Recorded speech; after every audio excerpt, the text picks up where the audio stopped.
Finding your purpose is never as hard as it seems. It just requires a little bit of self-reflection and examination. For so many years, I felt lost and hopeless. I thought I was never going to find my purpose, and I didn't even know how to find it. The thing is, finding your purpose is so much simpler than you think it is. One of the main reasons why it can be so hard to find your purpose is that you might be thinking about it too much. I noticed for me, whenever I would dwell on the fact that I didn't yet find my purpose, or the fact that I felt hopeless sometimes, it actually made it harder to find my purpose. But I realized that every one of us were born into this world to achieve and do great things.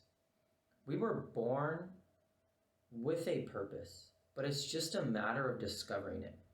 And that realization completely changed my life.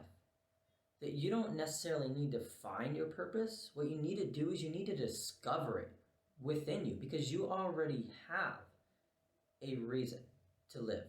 You were born with meaning.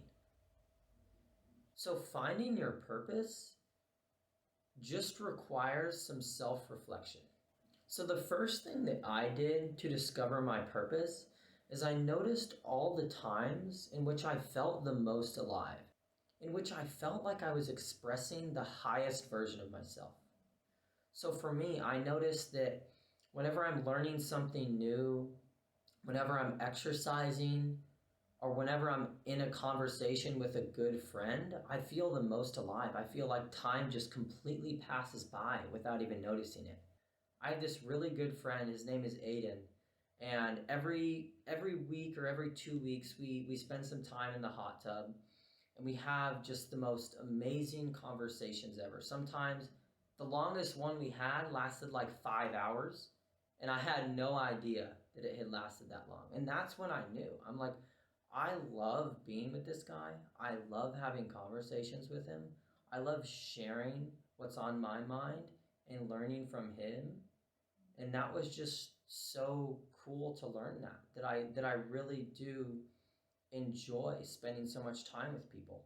So maybe you feel the most alive when you're hiking.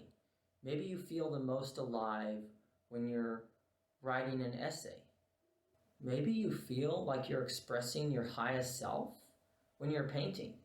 So make sure that you aren't following someone else's path and that you're sticking to your own life's purpose.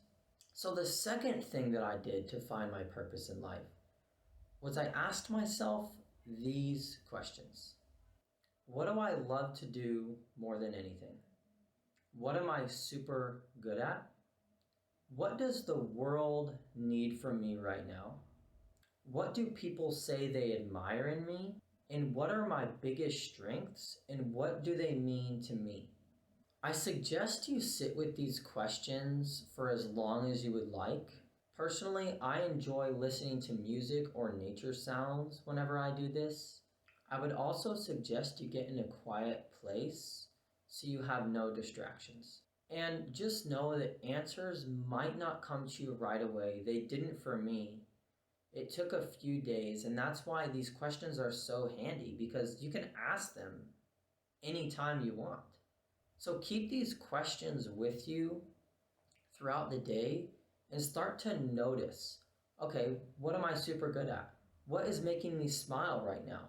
What are people saying about me that makes me feel so happy? What does the world need? So maybe you notice people arguing while you're at the gym, and then you think to yourself, you know what? The world needs more kindness, compassion, and empathy. Just observe your life and everyone around it and notice where you see your purpose showing up. So by now, you're probably already changing the world, but there's just one more thing I want to talk about. So it's not always clear what our purpose is just by asking ourselves these questions. So to decipher your purpose, you have to understand the deeper meaning behind these questions. So for example, if you are super good at writing, you feel the most alive when you are volunteering, you think that the world needs more love and compassion, and you want to be remembered for your kindness, for your forgiveness, and for your creativity. So now that you have all this information, you want to condense it so you can write all that down on a piece of paper or your journal, and then just notice all of those things. So you'll notice kind of a pattern. Okay, so you like to write essays, but you also like to help people. You also like to be kind to people. You also like to serve people. So maybe your purpose is to create content that improves people's lives and brings a smile to their face. So it's just a matter of really just discovering kind of the theme within those questions. Now I'm gonna end this video here, but I just want to tell you something before I leave. I may not know you, but I do know that you are a unique individual with amazing abilities and infinite potential. You were born into this world to achieve great things, and I know it. I am confident that you will find your purpose and you will change the world. Thank you for watching this video. I hope it helped you. Have a great rest of your week.